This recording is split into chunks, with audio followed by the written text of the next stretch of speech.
ये है carboxylic acid. Carboxylic अम्ल क्या होते हैं? जिनमें COOH ग्रुप पाया जाता है, यानी कि जहां पर क्या होगा, COOH ग्रुप होगा, वो कार्बोक्सिलिक अम्ल होगा। उसको हम क्या बोलेंगे? कार्बोक्सिलिक अम्ल। इसको बोलेंगे कार्बोक्सिलिक अम्ल। कार्बोक्सिलिक अम्ल,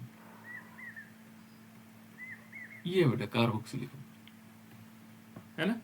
और कार्बोक्सिलिक अम्ल में यदि हम देखेंगे कि इसका जो पहला एलिमेंट है, पहला जो तत्व है, वो होता है HCOOH। यदि हम इसको देखें, बट ये तो क्या है, इसका जो साधारण नाम है वो है फॉर्मिक एसिड। क्या बोलेंगे? फॉर्मिक अम्ल। ये पहला तत्व है, लेकिन ये इसका क्या है, साधारण नाम है ना। दूसरा इसका जो वो होता है, कंपाउंड होता है, वो है CH3, है ना, और COOH। इसको आप लोग जानते हैं, ये कौन सा है अम्ल है? क्या नाम है बेटा इसका? इसको तो आप लोग जानते हैं, ये है एसिटिक अम्ल। क्या है? एसिटिक अम्ल। ये एसिटिक अम्ल है। कौन सा अम्ल है? एसिटिक अम्ल। ठीक है। इसके अलावा भी और भी हैं, ये साधारण नाम बता रहा हूं मैं आपको। तीसरा यदि हम इसको आगे चलेंगे तो CH3, CH2, COOH, ये प्रोपेनोइक अम्ल है। प्रोपिनोइक अम्ल, प्रोपिनोइक अम्ल। ऐसे हम आगे चलते रहेंगे, ब्यूटेनोइक, है ना, हेक्सेनोइक, आगे जो जितने भी अम्ल हमारे पास हैं वो आगे चलते रहेंगे। ठीक है। तो ये सारे क्या होंगे? अम्ल होंगे, और इनके अलग अलग नाम हो सकते हैं, है ना। यहाँ पर देखो, इसमें जब हम IUPAC नेम लिखते हैं, इंपॉर्टेंट है क्योंकि शुरुआती एलिमेंट्स ही ज्यादा पूछे जाते हैं ना। यहाँ पर देखो बेटे, इसमें क्या होगा, इसमें एक कार्बन लगा हुआ है। कितने कार्बन है? एक कार्बन, इसलिए इसका नाम क्या होगा? मेथ। और इसमें हमेशा ध्यान रखना, जहां पर COH होता है उसको बोलते हैं ओइक अम्ल। क्या बोलते हैं उसको? ओइक अम्ल लगा देते हैं उसका, इसके लिए ओइक अम्ल लगाते हैं। तो मेथेन, मेथेन और प्लस ओइक, यदि हम इन दोनों को एक साथ मिलाएंगे तो ये क्या हो जाएगा? मेथेनोइक अम्ल हो जाएगा।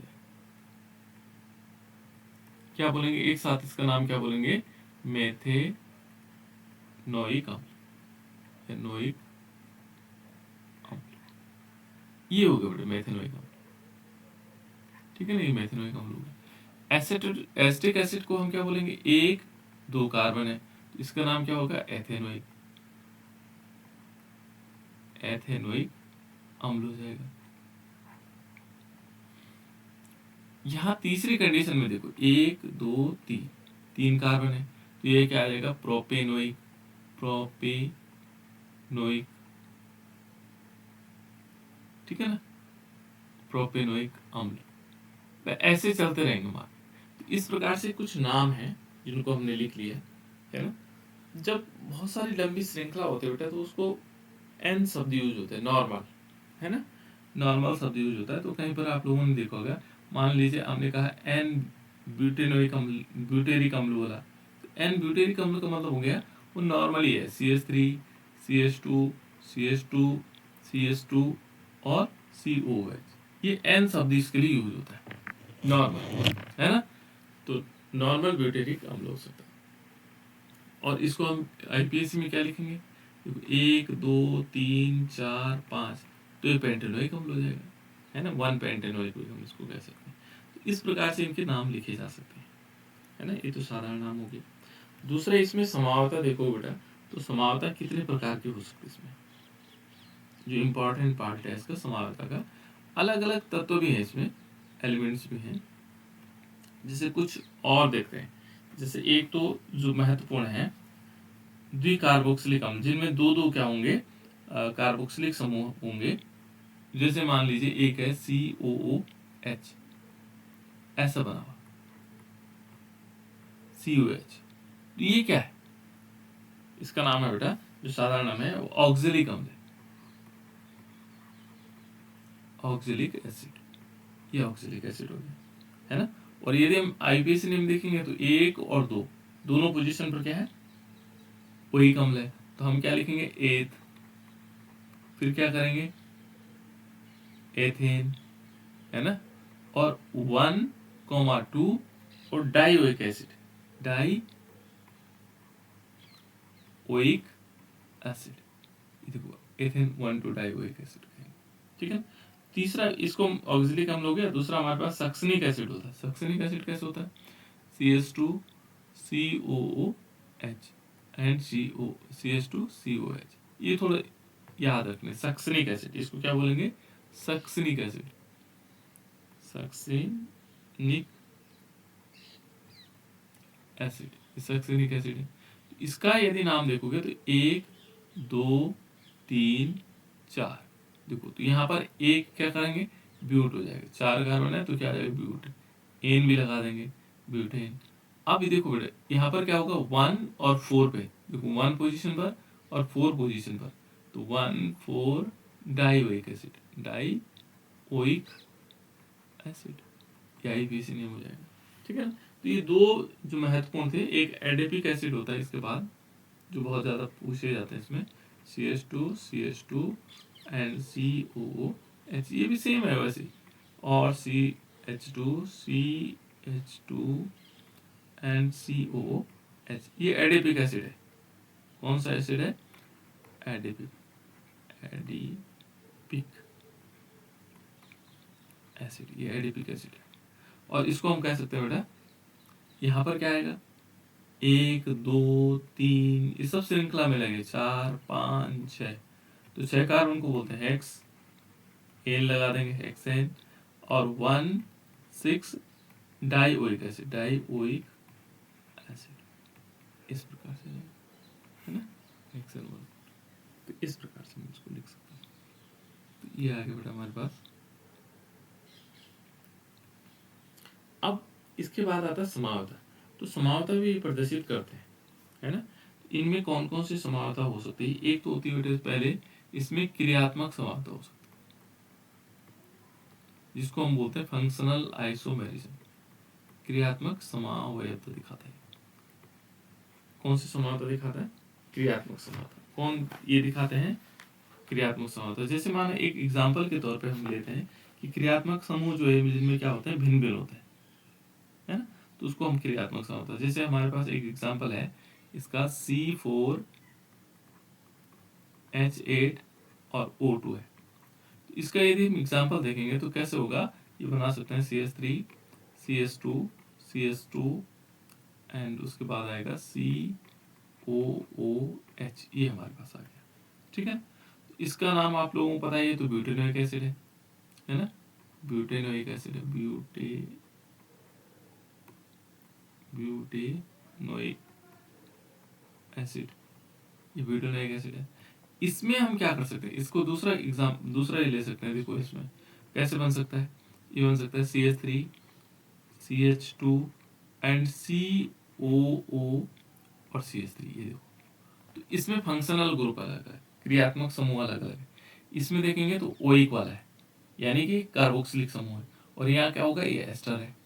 तो इन दोनों में क्या है, क्रियात्मक समूह भिन्न भिन्न होने के कारण इनमें समावता कौन सी आ जाएगी, क्रियात्मक समावता, ये दिखाता है, ठीक है। इसमें श्रृंखला समावता भी हो सकती है, है ना। क्या हो सकती है, श्रृंखला समावता हो सकती है। श्रृंखला समावता का मतलब क्या हुआ, जिनमें श्रृंखलाएं भिन्न भिन्न होंगी, ठीक है ना। क्या होगा, श्रृंखला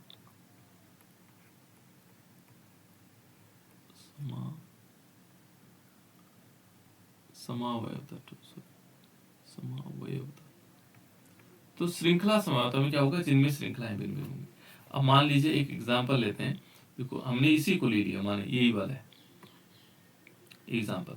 तो कैसे हो सकता है, देखो इसमें हमने पहले वाला बना सकते हैं ब्यूटेनोइक एसिड, जैसे देखो CH3 CH2 एंड COOH, ये बेटा। अब इसकी श्रृंखला अलग कर दो, इसको यहाँ ले आओ, तो ये दूसरा वाला बना देगा। कैसे, CH3 CH और CH3 COH, देखो इनमें श्रृंखलाएं भिन्न भिन्न है, अलग अलग है, तो इसमें क्या आ जाएगा, श्रृंखला समवाता। ठीक है, एक होता है स्थान समवाता, इसके बाद आता है स्थान समवाता, जिसमें पोजीशन को होता है उसमें, है ना, स्थान समवाता दिखाता है।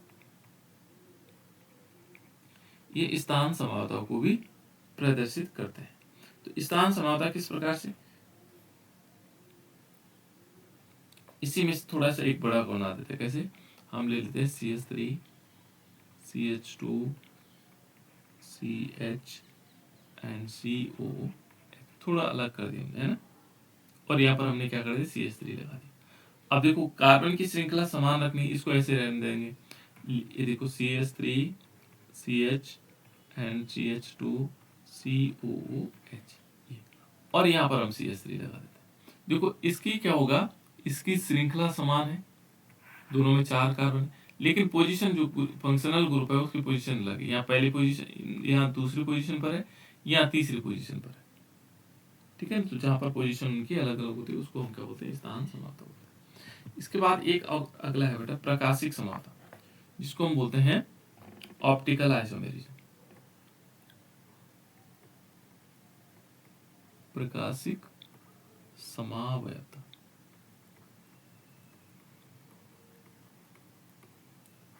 अब प्रकाशिक समावयता में क्या होता है, देखो प्रकाशिक समावयता में इनमें क्या होगा, जहां पर क्या होंगे, प्रकाशिक समावयता में एक तो असममित कार्बन होना चाहिए, एक ऐसा कार्बन परमाणु होना चाहिए बेटा जिसमें क्या होंगे, जो चारों फंक्शनल ग्रुप होंगे अलग अलग जुड़े होंगे। जैसे एक यहाँ पर हाइड्रोजन जोड़ दो, देखो अलग अलग जुड़े होंगे, असममित कार्बन परमाणु, है ना, मैं बता चुका हूँ। जैसे यहाँ CH3 है, यहाँ पर हमने CH2 CH3 ले लिया, देखो अलग अलग फंक्शनल ग्रुप जुड़े हुए हैं, और एक हमने लगा दिया COH।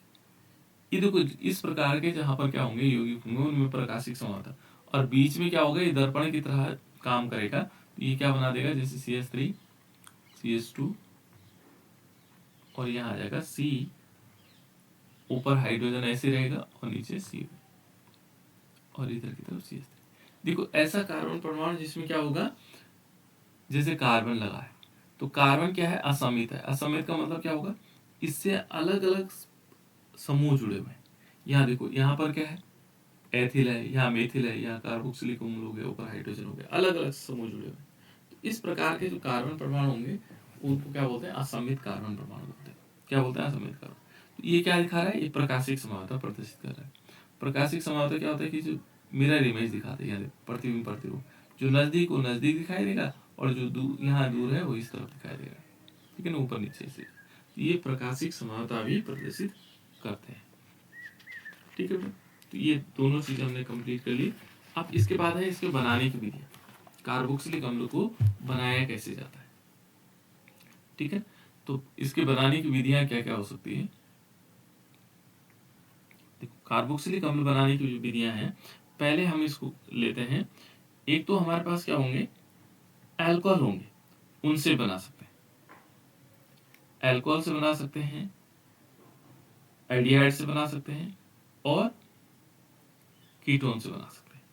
तीनों से हम बना सकते हैं। तो पहले हम क्या करते हैं, अल्कोहल से बनाते हैं। तो अल्कोहल से कैसे बनाया जा सकता है, अल्कोहल से हमने बनाना है, क्या बनाना हमने, कार्बोक्सिलिक, अल्कोहल से कार्बोक्सिलिक कार्बोक्सिलिक अम्ल बनाना, कार्बोक्सिलिक। अब अल्कोहल क्या होगा बेटा, देखो जैसे माना हम एथेनॉल लेते हैं, सपोज हमने क्या लिया, एथेनॉल CH3 CH2OH। इसका जब हम ऑक्सीडेशन करवाएंगे, ऑक्सीडेशन किसकी उपस्थिति में होता है बेटा, किसी को याद है, ऑक्सीकरण किसकी उपस्थिति में होता है, किसी को याद है,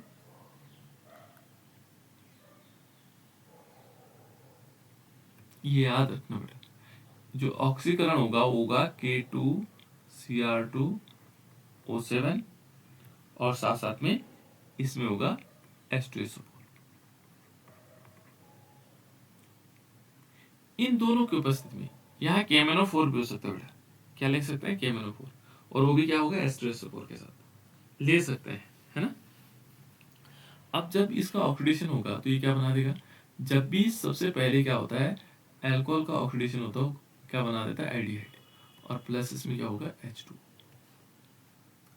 जब एल्डिहाइड, देखो बेटा ये हमारे पास एल्डिहाइड है CH3CH, इसका जब हम क्या करवाएंगे, ऑक्सीडेशन करवाएंगे फिर आगे, तो ये किस में कन्वर्ट हो जाएगा, देखो ये कैटालिस्ट लेंगे और ये बन जाएगा CH3COH, कार्बोक्सिलिक अम्ल। क्या बन जाएगा, कार्बोक्सिलिक अम्ल। बस यही हमारे पास तरीका है कि हमने क्या करना है, अल्कोहल से हम कार्बोक्सिलिक अम्ल बना सकते हैं। इसका नाम क्या है बेटा, इसका नाम है एथेनोइक एसिड या एसिटिक एसिड, एसिटिक अम्ल। ये एसिटिक अम्ल है, या इसको हम बोल सकते हैं एथेनोइक एसिड, एथेनोइक अम्ल, ठीक है ना, ये एथेनोइक अम्ल हो सकता है। तो इस प्रकार से हम क्या कर सकते हैं, अल्कोहल से हम क्या बना सकते हैं, कार्बोक्सिलिक एसिड बना सकते हैं। दूसरा यदि मेथड देखें, और भी अल्कोहल हो सकते हैं बेटा, देखो जैसे मानो ये तो हमने ले लिया, हमने बेंजील अल्कोहल, देखो बेंजील अल्कोहल जानते हो, बेंजीन रिंग के ऊपर CH2OH लगा दें, इसको बना सकते हैं। देखो इसका ऑक्सीडेशन करवाएंगे, सेम यहाँ पर क्या लेंगे, कैटालिस्ट लेंगे, तो कैटालिस्ट लेने पर ये क्या आ जाएगा, जैसे ही इसके साथ अभिक्रिया करेगा तो ये बना देगा बेंजल्डिहाइड। पहले जब ऑक्सीडेशन होता है किसी भी अल्कोहल का तो आइडिहाइड में कन्वर्ट होता है, प्लस इसमें H2O निकलेगा, है ना। और जब ये बन जाए, है ना, फिर इस पर क्या करवाते हैं, ये बेंजल्डिहाइड, इसका फिर ऑक्सीडेशन करवाते हैं, और ऑक्सीडेशन करवाने से क्या बना देता है, बेंजोइक अम्ल बना देता है। क्या बना देता है, बेंजोइक अम्ल। देखो ये बेंजोइक अम्ल, बेंजोडिहाइड से बेंजोइक अम्ल, क्लियर। तो इस प्रकार से क्या बन जाएगा बेटा, बेंजोइक अम्ल बन जाएगा। देखो यहाँ पर क्या बना दिया, कार्बोक्सिलिक अम्ल बन गया, है ना। तो हमने अल्कोहल से कार्बोक्सिलिक अम्ल बनाना सीख लिया, किस प्रकार से हो सकता है। दूसरा मेथड है इसका एल्डिहाइड से। तो एल्डिहाइड से सेम आधी रिएक्शन, पहले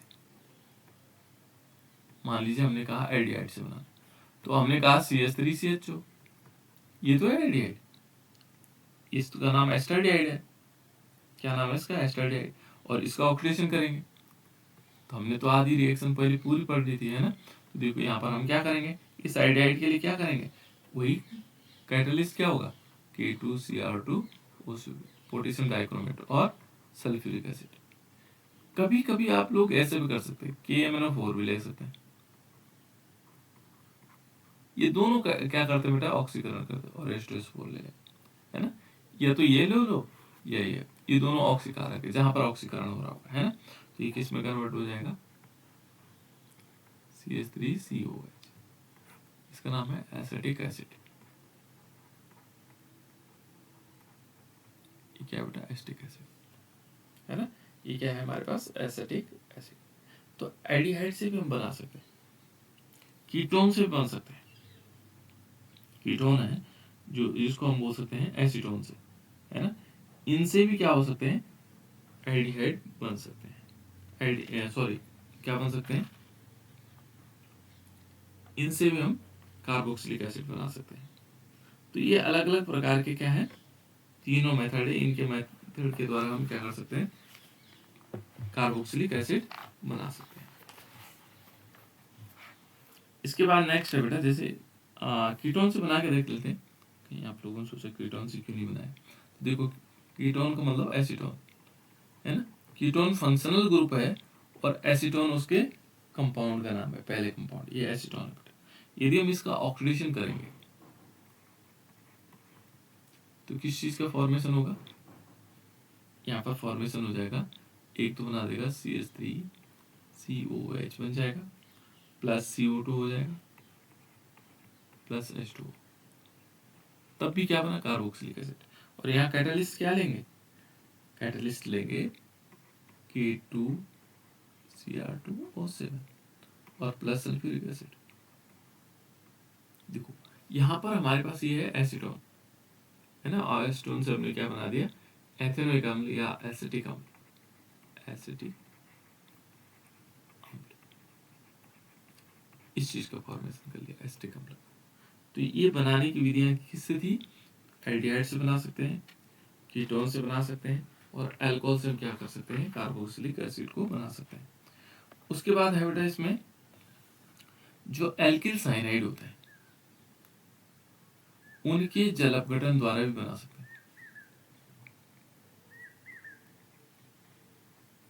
ये है एल्किल साइनाइड।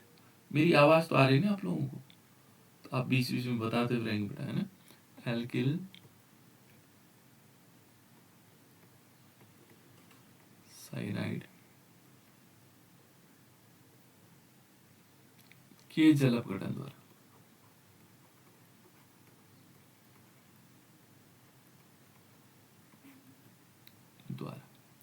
अब एल्किल साइनाइड क्या होते होंगे, पहले हम एल्किल साइनाइड देखेंगे। साइनाइड ग्रुप होता है बेटा Cl और एल्किल ग्रुप क्या होता है R। तो R की जगह हम क्या ले सकते हैं, CH3Cl। ये हो सकता है CH3 CH2 और Cn भी हो सकता है ना। सॉरी। तो इस प्रकार से क्या होंगे, अलग अलग प्रकार के साइनाइड हो सकते हैं, है ना। HCN भी हो सकता है, हाइड्रोजन साइनाइड। ये साइनाइड है बेटा। अब इनसे हम क्या कर सकते हैं, इनके द्वारा हम बना सकते हैं कार्बोक्सिलिक एसिड। कैसे, मान लीजिए हम लेते हैं CH3Cl।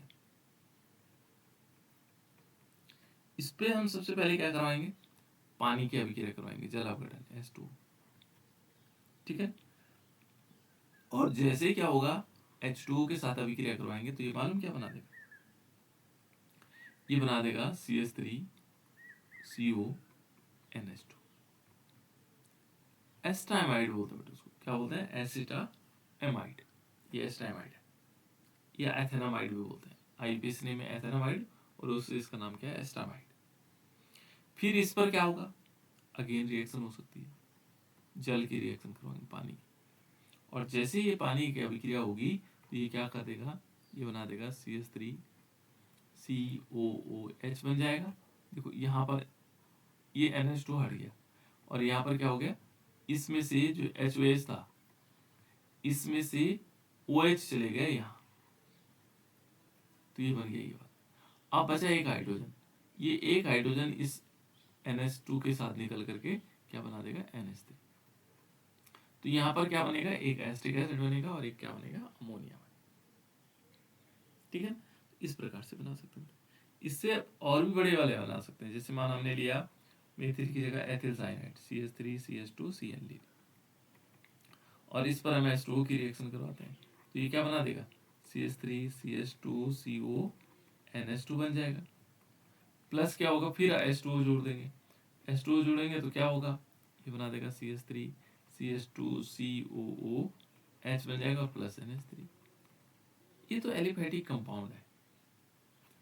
एरोमेटिक कंपाउंड में हो सकता है, जैसे हमने लिया फेनिल साइनाइड। फेनिल साइनाइड क्या होता है, बेंजीन रिंग पर CN लगा दो, और इस पर यदि हम H2O की रिएक्शन करवाएंगे तो देखो ये क्या बना देगा, बेंजीन के ऊपर बेंजिल अमीन बना दे, बेंजिल, बेंजीन के ऊपर NH2 आ जाएगा, CH2NH2 नहीं, CONH2, बेंजामाइड बना देगा, CONH2 होगा, CH2NH2 नहीं होगा, CONH2। अब फिर क्या होगा, HOH के साथ पानी के साथ पुनः रिएक्शन होगी तो ये क्या बना देगा, ये बन जाएगा बेंजोइक अम्ल। बेंजोइक अम्ल, बेंजीन के ऊपर COH हो जाता है तो बेंजोइक हो जाता है ना, और प्लस इसमें अमोनिया निकल जाएगा। तो इस प्रकार से क्या हो गया, ये बेंजोइक एसिड है, इसको क्या बोलेंगे, बेंजोइक एसिड। तो हम क्या कर रहे हैं बेटा, एल्किल साइनाइड या एरिल साइनाइड से हमने क्या बनाया, एसिड बनाया, है ना, ये एसिड ग्रुप बनाए। नेक्स्ट इसके बाद होता है बेटा, नेक्स्ट रिएक्शन है दूसरी, है एल्किनों की। जो एल्कीन्स होते हैं उनके द्वारा भी हम क्या कर सकते हैं, एसिड बना सकते हैं। ठीक है ना।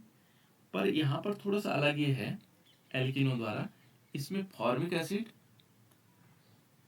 और एस्टिक एसिड नहीं बन सकता है। तो मुझे लगता है जब एल्किनों के द्वारा ये नहीं बनाया जा सकता, तो हमें जरूरत नहीं है इस अभिक्रिया को पढ़ने की, है ना। तो यदि पता है तो मैं बता देता हूँ। इससे बड़े वाले क्या बन सकते हैं, एसिड बनते हैं। तो किस प्रकार से होगा, चलो बता ही देता हूँ, तो फिर आप लोग सोचोगे कि यहाँ पर देखो आई इंपॉर्टेंट नहीं बेटा, है ना। तो बड़े एल्कीन का मतलब हो गया, जैसे हमने लिया CH3, है ना, और CH2, ठीक है। और इस पर हम क्या करवाएं, या ऐसे लेते हैं, छोटे वाला एल्कीन लेते हैं, जैसे CH2 डबल बॉन्ड CH2, ये एल्कीन है बेटा, है ना। तो इससे हमने ये दो नहीं बन सकते हैं, ये दो नहीं बनेगा, तो देखो कैसे होगा। यहाँ पर हम क्या करेंगे, कार्बन मोनोऑक्साइड की अभिक्रिया करवाएंगे, ठीक है। और प्लस इसमें क्या कर सकते हैं, H2O की रिएक्शन करवा सकते हैं। ये इसके साथ अभिक्रिया करके यहाँ पर क्या होगा, टेम्परेचर जो लेंगे वो लेंगे 250 से 300 डिग्री सेल्सियस तक। तो ये क्या कर देगा, ये जुड़ जाएंगे इससे, और किस प्रकार से होगा, जैसे ये बन जाएगा CH3, फिर क्या होगा CH2, एक हाइड्रोजन यहाँ से चले गए, ये हाइड्रोजन यहाँ से चले गए, ये CH3 बना दिया इसने, बस CH2 है ही। अब उसके बाद क्या बचा, यहाँ बचा OH, तो ये बन जाएगा बेटा CHO, है ना। CH3 CH2 C, अब CHO नहीं बनेगा, COOH बनेगा, दो ऑक्सीजन तो है, एक पहले से और एक OH इसका जाएगा, तो ये बना देगा CH3 CH2 COOH। इस प्रकार से क्या बना, ये प्रोपेनोइक एसिड बना। ये दोनों बन सकते हैं इससे, है ना। तीसरा इसके बाद भी बन सकता है, देखो जैसे हमने क्या लिया, CH3 CH double bond CH2, इस पर हम कार्बन मोनोऑक्साइड की और प्लस H2O की रिएक्शन करवाएंगे, टेम्परेचर वही रहेगा, तो ये क्या हो जाएगा, ये और बड़ा एसिड बना देगा। कैसे, CH3 CH2 CH2 and COOH, ये ब्यूटेनोइक एसिड बन जाएगा। क्या बन जाएगा, ब्यूटेनोइक अम्ल बन जाएगा, ठीक है ना, ये ब्यूटेनोइक अम्ल बन जाएगा। तो इस प्रकार से मैं इसको बना सकता हूँ।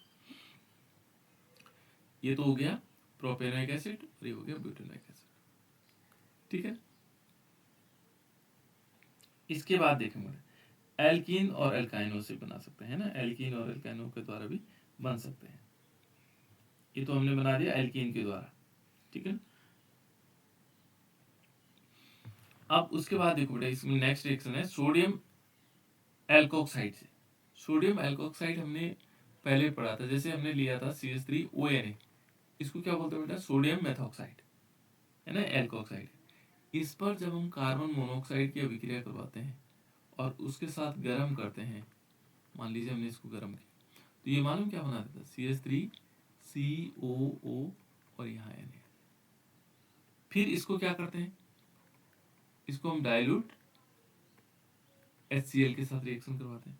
तो जैसे डाइल्यूट HCl के साथ रिएक्शन करवाते हैं, तो ये क्या बना देगा, ये बना देगा CH3COOH बन जाएगा, और प्लस क्या हो जाएगा इसमें, NaCl, सोडियम क्लोराइड। ये बना एसिटिक एसिड और साथ साथ में सोडियम क्लोराइड। तो इस टाइप से बन सकता है, इसको हम इस प्रकार से लिख सकते हैं, ठीक है। तो तब भी हमारे पास क्या बन गया, हमने कार्बोक्सिलिक एसिड को बना दिया। एल्कोक्साइड से बन सकते हैं, ये तो था कौन सा वाला, जब हम मेथॉक्साइड, एथॉक्साइड से बन सकता है। एथॉक्साइड क्या होगा, CH3 CH2ONA। इस पर भी जब हम कार्बन मोनोऑक्साइड की अभिक्रिया करवाएंगे, तो ये क्या बना देगा, इसको गर्म करेंगे और गर्म करने पर ये बना देगा CH3 CH2COONA। फिर क्या करेंगे, डाइल्यूट, यहाँ पर लेंगे डाइल्यूट HCl, इसकी अभिक्रिया करवाएंगे तो क्या बन जाएगा, फिर ये बन जाएगा CH3 CH2COOH बन जाएगा, और प्लस NaCl निकल जाएगा, NaCl, ये प्रोपेनोइक एसिड बन जाएगा, ठीक है ना। तो इस प्रकार से भी क्या बना सकते हैं बेटा, एल्कोक्साइड से भी बना सकते हैं, इसको बोलते हैं एल्कोक्साइड। नेक्स्ट रिएक्शन है, और वो है किसके साथ, ग्रिग्नार्ड अभिकर्मक। तो बताओ बेटा ग्रिग्नार्ड अभिकर्मक क्या होता है, कोई बताइए।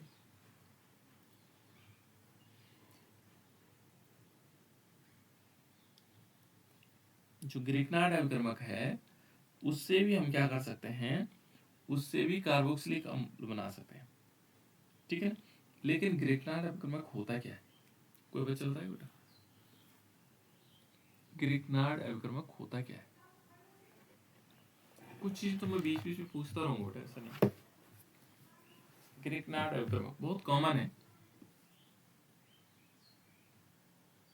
बताओ।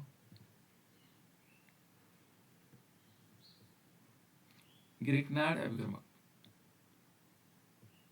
किसी को याद है?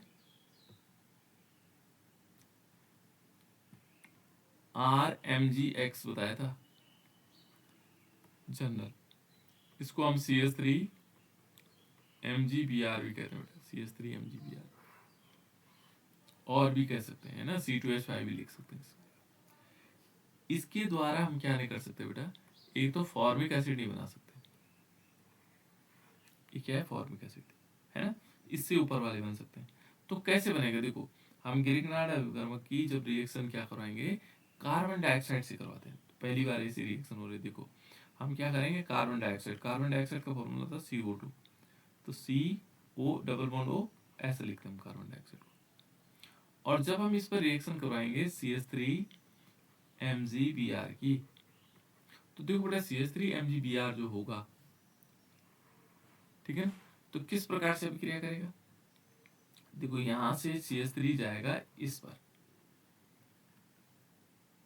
जो MgBr होगा वो जाएगा, मैंने कहा था ना ये एडिशनल यौगिक देता, पहले क्या करता है योगात्मक यौगिक देता है, ये इसके साथ चले जाए। तो यहाँ पर क्या बनेगा, देखो पहले योगात्मक यौगिक कैसे बनेगा, C डबल बॉन्ड O तो ऊपर ही रहेगा, और यहाँ पर आएगा O Mg और Br, यहाँ नीचे क्या आ जाएगा, इसमें आएगा CH3। क्लियर, पहले तो जुड़ने वाला यौगिक बनाएगा, अब जब ये जुड़ जाए फिर जल अपघटन। ग्रिग्नार्ड अभिकर्मक की एक सबसे बड़ी विशेषता क्या है, इसके पैटर्न को समझो बेटा, हमेशा पहले ये योगात्मक यौगिक देता है, अधिकांशतः का मतलब 90% ये ऐसी अभिक्रियाएं सॉल्व करता है। कैसे, देखो पहले योगात्मक यौगिक देगा, फिर उसका जल अपघटन होगा, जल अपघटन कैसे होगा, C डबल बॉन्ड O और यहाँ पर आएगा O MgBr, और यहाँ क्या होगा CH3, इसका जल अपघटन करवाएंगे, जल अपघटन मतलब HOH के साथ, ठीक है ना, और HOH के साथ क्या होगा, देखो यहाँ पर दो पार्ट टूट जाएंगे, देखो यहाँ पर आएगा बेटा OH और यहाँ चला जाएगा H, है ना, तो यहाँ क्या बनेगा, देखो पहले CH3 लिखेंगे, क्या लिखेंगे CH3, उसके बाद देखो C लिखा, इस पे दो ऑक्सीजन, एक ऑक्सीजन तो ये वाला है और एक ऑक्सीजन ये वाला है, तो COO आ गया। अब जो ये हाइड्रोजन हमने इसे लिया, ये हाइड्रोजन लिख लेंगे, और प्लस इसमें क्या होगा Mg, एक तरफ Br होगा और एक तरफ OH होगा। देखो बेटा इसने भी क्या बना दिया, एसिटिक एसिड बना दिया, है ना। तो ग्रिग्नार्ड अभिकर्मक की अभिक्रिया को पहचानना आप लोगों ने, है ना। यहाँ पर एरियल समूह भी हो सकता है बेटा, देखो यहाँ पर हम क्या ले सकते हैं, ये तो ये क्या बना हमने, एसिटिक एसिड, बेंजोइक एसिड भी बना सकते हैं। तो बेंजोइक एसिड कैसे बनेगा, बेंजोइक एसिड में हम क्या करेंगे, ग्रिग्नार्ड अभिकर्मक को हम ले लेते हैं, कार्बन डाइऑक्साइड तो ऐसे ही रहेगा क्योंकि हमने क्या करना है CO2 बनाना। यहाँ पर हम क्या ले सकते हैं, ये ग्रिग्नार्ड अभिकर्मक ऐसे हो सकता है, बेंजीन रिंग ले लिया और MgBr ले लिया, जहाँ CH देता है ना वहां बेंजीन ले लिया। तो पहले क्या करेगा, इस बेंजीन, ये क्या करेगा, बेंजीन जाएगा इस पे जुड़ेगा और ये MgBr इसके साथ जुड़ेगा, सबके साथ ऐसी प्रोसेस देता बेटा लगभग, है ना। तो यहाँ पर देखो ये क्या किया इसने, ये डबल बॉन्ड ही रहेगा। अब इसने क्या किया, O तो था ही यहाँ और MgBr जुड़ गया, यहाँ पर क्या हो गया, बेंजीन रिंग जुड़ गया। फिर क्या होगा, हम इसका जल अपघटन करवाएंगे, बेंजीन रिंग लिया हमने, ये बेंजीन रिंग,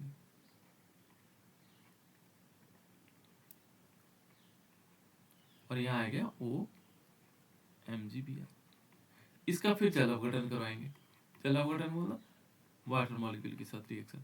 फिर देखो यहाँ पर दो पार्ट, OH आ जाएगा यहाँ और H चला जाएगा यहाँ, इसकी बात कर रहे हैं हम, ये यहाँ पर है ना इस टाइप।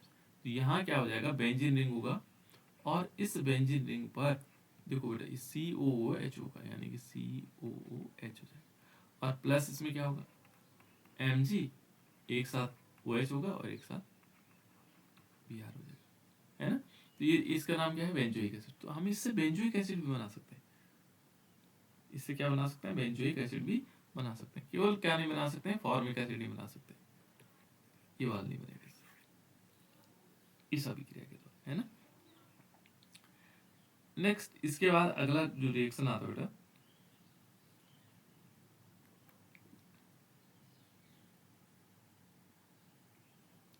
इसके बाद जो रिएक्शन है वो रिएक्शनें किस प्रकार से हो सकती हैं। एक है कार्बोक्सिलिक अम्लों के व्युत्पन्न का जल अपघटन। जो कार्बोक्सिलिक अम्ल है उनके जो व्युत्पन्न है, तो कार्बोक्सिलिक अम्ल होता है हमारे पास CH3COH, और इसके जो व्युत्पन्न होंगे वो कौन कौन से हो सकते हैं। जैसे हमने ले लिया CH3COO और इसको CH3 लिखा दो, ये भी तो इसका व्युत्पन्न हो गया, है ना। और भी हो सकते हैं, है ना। जो कार्बोक्सिलिक अम्ल होते हैं उनके व्युत्पन्न और भी हो सकते हैं। जैसे माना हो सकता है एक तो ये हो गया CH3CONH2 हो सकता है, ये भी हो सकता है CH3COCl भी हो सकता है। ये अलग अलग प्रकार के व्युत्पन्न है। तो चलो पहले हम देखते हैं इससे CH3COCl से देखते हैं। मान लीजिए CH3COCl लिया, है ना। और भी है बेटा, ऐसा नहीं कि नहीं इसे ले सकते। इस पर जब हम जल की रिएक्शन करवाते हैं वाटर मॉलिक्यूल, ये मालूम क्या बना देता है, ये बना देता है CH3COH बन जाएगा और प्लस इसमें HCl निकल जाएगा, ठीक है। दूसरा यदि हम इसी में देखें, दूसरा पार्ट यदि इसी का देखें, किसमें, एस्टामाइड से देखते हैं, है ना। तो एस्टामाइड क्या होता है, CH3CONH2, इसको एस्टामाइड बोलते हैं, है ना, एस्टामाइड। और प्लस इसमें HOH की रिएक्शन करवाई, HOH का मतलब H2 और HCl ले लेंगे, तो ये क्या कर देगा, ये बना देगा CH3COH बन जाएगा, प्लस क्या बन जाएगा इसमें NH4Cl बन जाएगा, अमोनियम क्लोराइड बन जाएगा। इसके बाद एक और है, कौन सा बचा, देखो ये पहला वाला है ना, इससे बना सकते हैं, एस्टेट से बना सकते हैं CH3COO एंड CH3 लिया मान लीजिए हमने, फिर इसका जल अपघटन करवाया HOH के साथ, तो ये क्या बना देगा, ये बना देगा, एक तो बन जाएगा एसिटिक एसिड बन जाएगा CH3COH, यहाँ पर एसिडिक मीडियम होगा, है ना, और ये बना देगा CH3COH एंड CH3OH बना देगा। देखो यहाँ पर दो पार्ट में टूटेगी, यहाँ OH आएगा, यहाँ H आएगा, देखो इसके साथ ये एसिटिक एसिड बन गया और ये मेथेनॉल बन गया, ठीक है ना। तो इस प्रकार से हम क्या कर सकते हैं, इससे भी कार्बोक्सिलिक एसिड बना सकते हैं।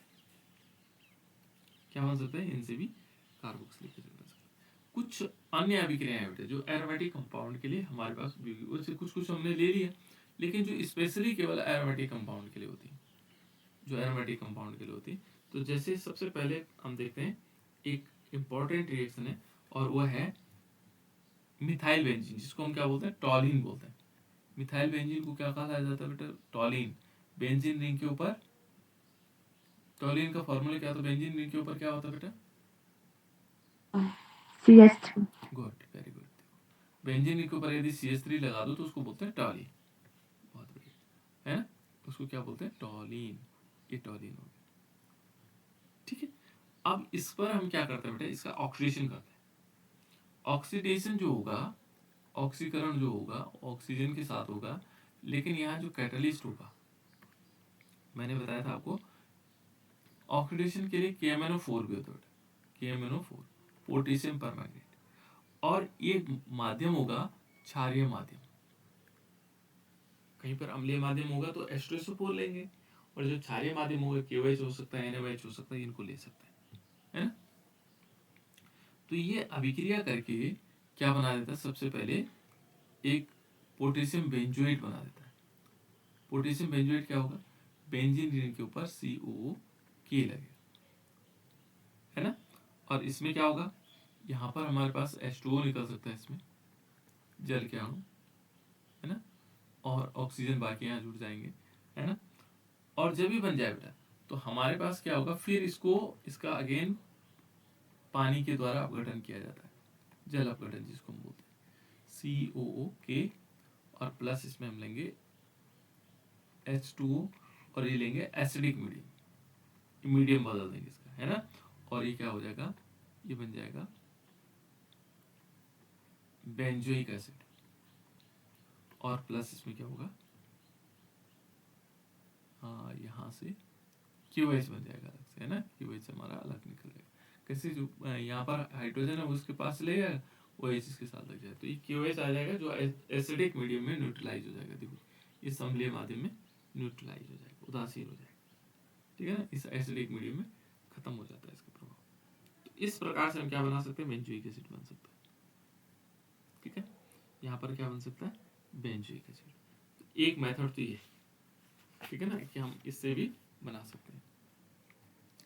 अन्य मेथड भी है, जैसे यदि दूसरा मेथड देखेंगे तो हम क्या कर सकते हैं, नाइट्राइल कंपाउंड से बना सकते हैं, जिसको हम साइनाइड कंपाउंड कह रहे थे, है ना। फेनिल साइनाइड लेते हैं, मान लीजिए हमने फेनिल साइनाइड लिया, तो फेनिल साइनाइड या बेंजीन साइनाइड, ये बेंजीन के ऊपर Cl लगा दो, ये बेटा।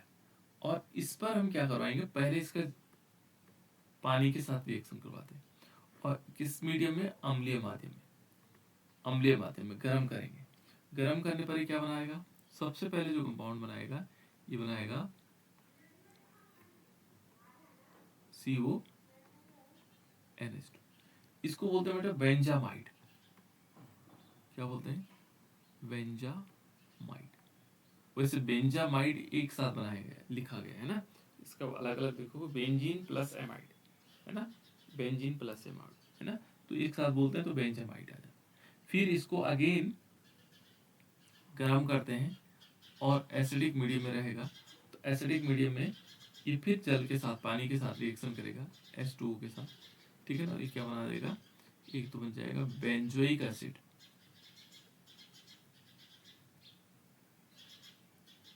H+NH3। ये क्या है, बेंजोइक एसिड।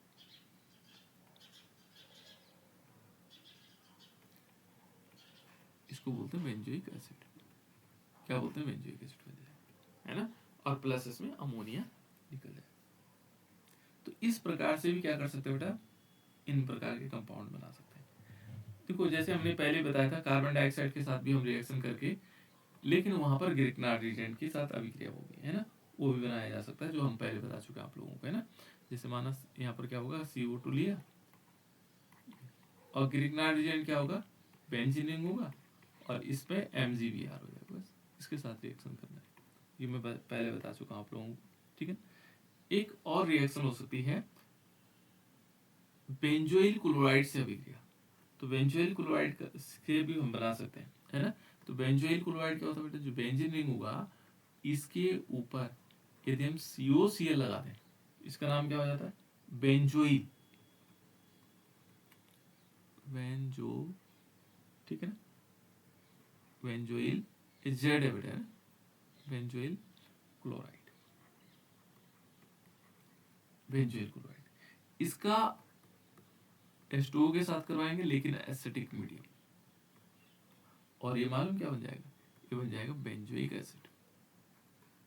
बेंजीन के ऊपर आएगा COOH प्लस HCl हाइड्रोफिल, इसका नाम बेंजोइक एसिड। क्या बोलते हैं इसको, बेंजोइक एसिड,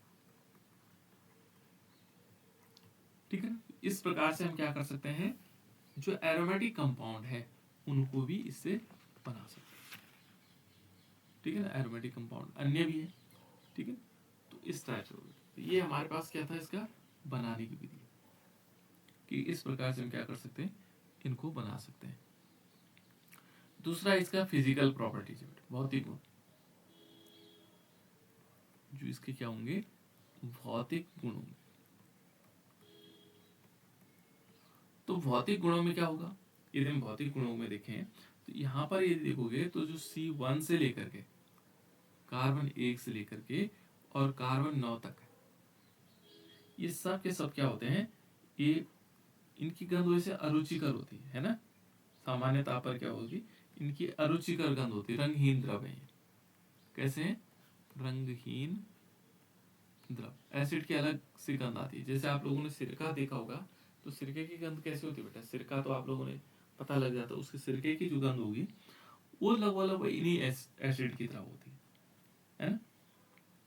और इससे जो ऊपर वाले होंगे वो ठोस होते हैं, मोम की तरह, जैसे मोम ठोस होता है इसी प्रकार के ठोस होते हैं, है ना। उसके बाद एक बेटा इसमें क्वथनांक, इसका क्वथनांक देखोगे तो यहाँ पर यदि हम क्वथनांक देखेंगे, मान लीजिए हमने कहा कि जो कार्बोक्सिलिक अम्ल का जो क्वथनांक है, मान लीजिए समान अणुभार रखने वाले अल्कोहल से अधिक होगा, जो अल्कोहल होंगे उनसे भी अधिक होगा। इसका ये कहना चाह रहे हैं कि जो समान अणुभार वाले हैं, अल्कोहल है, मान लीजिए अल्कोहल है, और समान अणुभार वाला कोई एसिड है, तो एसिड का ज़्यादा होगा, है ना। इसका क्या होगा, इसका क्वथनांक ज़्यादा होगा। यदि हम देखेंगे तो हमेशा जो क्वथनांक होगा, क्वथनांक क्या होता है बेटा, क्वथनांक हमेशा अणुभार के समानुपाती होता है, इज डायरेक्टली प्रोपोर्शनल टू अणुभार। एक क्वेश्चन मैं आप लोगों से पूछ रहा हूँ, उससे थोड़ा क्लियर हो जाएगा। मान लीजिए आपके पास आता है HCOOH एंड CH3COOH, इन दोनों में किसका क्वथनांक ज़्यादा होगा, कोई बता सकता है?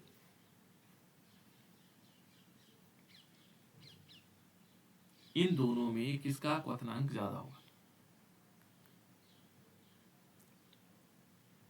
मैंने कहा HCOOH एंड CH3COOH, हमें देखना है इनका क्वथनांक किसका ज़्यादा होना है।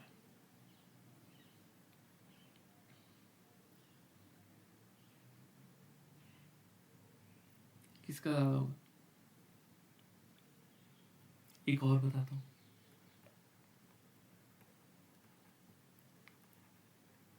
इनमें किसका ज़्यादा होगा? समझ लो, इसमें अणुभार जिसका ज़्यादा होगा उसका क्वथनांक ज़्यादा होगा। एक जैसे ना, तो देखो बेटे, यहाँ पर देखो, इस ये वाला जो है सब में इक्वल है। अब अणुभार कैसे ज़्यादा निकालेंगे, यहाँ हाइड्रोजन है केवल, यहाँ CH3 है, तो स्वाभाविक है इसका अणुभार ज़्यादा होगा, ये वाला, है ना। इसका अणुभार ज़्यादा होगा, किसका, इस वाले का। और इसका देखोगे और ज़्यादा होगा, क्योंकि इसमें क्या है, इथाइल ग्रुप जुड़ा हुआ है। इसमें क्या जुड़ा हुआ है, इथाइल ग्रुप जुड़ा हुआ है। तो यदि हम क्या करते हैं,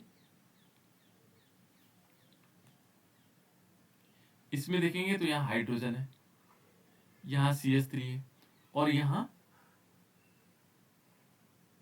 C2H5 है, तो स्वाभाविक है इसका अणुभार तो कम होगा, ये हाइड्रोजन जुड़ा हुआ है, बाकी तो सब कॉमन है, तो सबसे कम इसका होगा, इसका ज़्यादा हो जाएगा, सबसे ज़्यादा इसका होगा। हम एक चीज़ कह सकते हैं कि अणुभार इसका ज़्यादा है तो क्वथनांक इसका ज़्यादा होगा, इससे थोड़ा कम है और सबसे कम इसका होगा। तो कभी कभी क्वेश्चन पूछ लेता है कि इनका क्वथनांक बताइए, इनमें क्वथनांक कितना होना चाहिए, है ना। तो यहाँ सिंपल है, इसका क्वथनांक कम होगा, इसका थोड़ा ज़्यादा होगा, और सबसे ज़्यादा क्वथनांक इसका होगा, ठीक है। इससे ज़्यादा वाले भी हो सकते हैं। तो इस प्रकार से हम क्वथनांक निकाल सकते हैं, हमेशा ध्यान रखना है। अब एक और चीज़ है, यदि इसमें श्रृंखलाएं लगी हों तो क्वथनांक हमेशा ध्यान रखना, ये याद रखिएगा बेटा, ये बहुत इंपॉर्टेंट पार्ट है कि क्वथनांक हमेशा क्या होता है, is directly proportional to 1 upon side chain.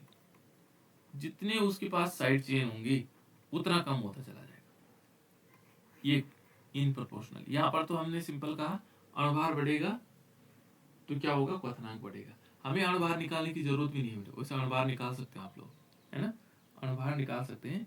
लेकिन यदि यहाँ पर देखोगे तो ये सब में कॉमन है, तो इसका सबका अणुभार बराबर है। लेकिन इसमें क्या है, हाइड्रोजन का कम होता है, इसका मेथिल का ज़्यादा होगा, इसका और ज़्यादा होगा इथिल का, है ना। ये सब निकाल सकते हैं। अब देखो साइड चेन, साइड चेन में जो चैन बनाएंगे उसमें क्या होगा, क्वथनांक ज़्यादा होगा, क्या होगा, घट जाएगा। जैसे जितनी चेन बनेगी, जैसे अब देखो एक एग्जांपल लेते हैं, मान लीजिए एक हमने लिया CH3 CH2 CH2 COOH, ये है बेटा, है ना। दूसरा हमने लिया CH3 CH2 CH, और इस पे CH3 लगा दिया, और फिर लिखा COH, है ना, ये हो गया। अब इन दोनों में देखो, हमने कहा साइड चेन बढ़ेगी 1 अपॉन साइड चेन। देखो बेटा, यहाँ पर साइड चेन प्रोपोर्शनल का मतलब क्या होगा, जो साइड चेन होगा ये क्वथनांक होगा, है ना। क्वथनांक mean boiling point, boiling point is directly proportional to इतना। साइड चेन बढ़ेगी तो क्वथनांक घटेगा, ये प्रोपोर्शनल का मतलब ही होता है उल्टा। वहां पर तो क्या था, बॉइलिंग पॉइंट, हमने कहा बॉइलिंग पॉइंट इंक्रीज, है ना, मॉलिकुलर वेट, है ना, मॉलिकुलर वेट। यहाँ मॉलिक्यूलर वेट बढ़ रहा था, बॉइलिंग पॉइंट बढ़ रहा था। यहाँ क्या हो रहा है, इन प्रोपोर्शनल का मतलब होता है साइड चेन बढ़ेगी, बॉइलिंग पॉइंट घटेगा। तो यहाँ तो कोई साइड चेन नहीं, यहाँ तो कोई साइड चेन नहीं, इसलिए इसका क्वथनांक ज्यादा होगा, है ना। यहाँ एक साइड चेन होगी तो ये थोड़ा कम हो गया, ये थोड़ा सा गड़बड़ हो गया बेटा, CH3 CH2, एक CH2 और होना था, है ना, तब बराबर होगा, है ना। तो देखो साइड चेन, क्योंकि मॉलिक्यूलर वेट इनका बराबर है, अणु भार निकालोगे तो बराबर आएगा, है ना। अब अणु भार बराबर होने पर इनकी साइड चेन देखेंगे, इसमें साइड चेन एक है, हम समझ सकते हैं कि इसमें साइड चेन एक है, इसलिए इसका क्या होगा, इसका क्वथनांक कम होगा। एक साइड चेन और कम कर देते हैं इसमें, जैसे CH3 C और एक CH3 और ऊपर लगा देते हैं, एक नीचे लगा देते हैं और एक COH ऐसे बना देते हैं। इसमें दो साइड चेन आ गई तो और कम हो जाएगी, जितनी साइड चेन बढ़ेगी उनका क्वथनांक कम होता चला जाएगा। तो ये क्वथनांक से संबंधित इसका कॉन्सेप्ट था कि किस प्रकार से, तो दो ही चीजें याद रखनी, एक अणुभार और दूसरा क्वथनांक। तो इस प्रकार से बेटा ये क्या हुए, ये हम कह सकते हैं जो इसके भौतिक गुण है, फिजिकल प्रॉपर्टीज है। एक इसका अम्लीय गुण है, देखो बेटा ये जल में विलीयता है ना। यहाँ पर जो जल में विलीयता, जल में घुलने वाली कहानी है इसकी। तो जल में घुलने के लिए क्या होगा, जो जल की विलीयता होगी ये हमेशा क्या होगी, डायरेक्टली इम्प्रोपोर्शनल होता है विलीयता, यदि हम देखेंगे इसके लिए भी एक फॉर्मूला बना देते हैं ना, यानी कि 1 अणुभार। यहां पर क्या होगा, अणुभार बढ़ेगा तो विलीयता घटेगी जल में, जैसे उसका अणुभार बढ़ेगा समझ लेना कि उसकी विलीयता घटेगी। तो सबसे ज्यादा विलीय कौन है, मान लीजिए आपके पास आता है HCOH, CH3 COOH, है ना। इसका अणुभार ज्यादा है तो ये कम घुलेगा पानी में, ये ज्यादा घुलेगा, ठीक है। ये और कम घुलेगा कि कितना, कौन सा वाला, इससे आगे वाला, जैसे CH3 CH2 COOH, ये और कम घुलेगा, ठीक है। तो जैसे जैसे अणुभार बढ़ेगा वैसे वैसे क्या होगा, इनकी विलीयता घटती चली जाएगी, ठीक है। और पार्श्व श्रृंखला, जो हमारे पास श्रृंखलाएं बढ़ेगी तो उससे क्या होती है, विलीयता बढ़ती है। यहाँ पर देखो जैसे पहले वाले में था भाई, हमने कहा ये वाला है CH3 CH2 CH2 and COH, ये है मान लीजिए, इनमें कौन विलीय ज्यादा होगा, मान लीजिए ये हमारे पास CH3, इसको CH ही रहने देते, देखो इन दोनों में विलीयता कौन सी, तो यहाँ पर जब चेन बढ़ेगी, देखो बेटे यहाँ पर जो पार्श्व श्रृंखला बढ़ेगी तो उससे क्या होगा, विलीयता भी बढ़ेगी। इसमें और मजेदार कहानी है, साइड चेन बढ़ेगी तो विलीयता बढ़ेगी, और यहाँ पर देखो इससे क्या हुआ,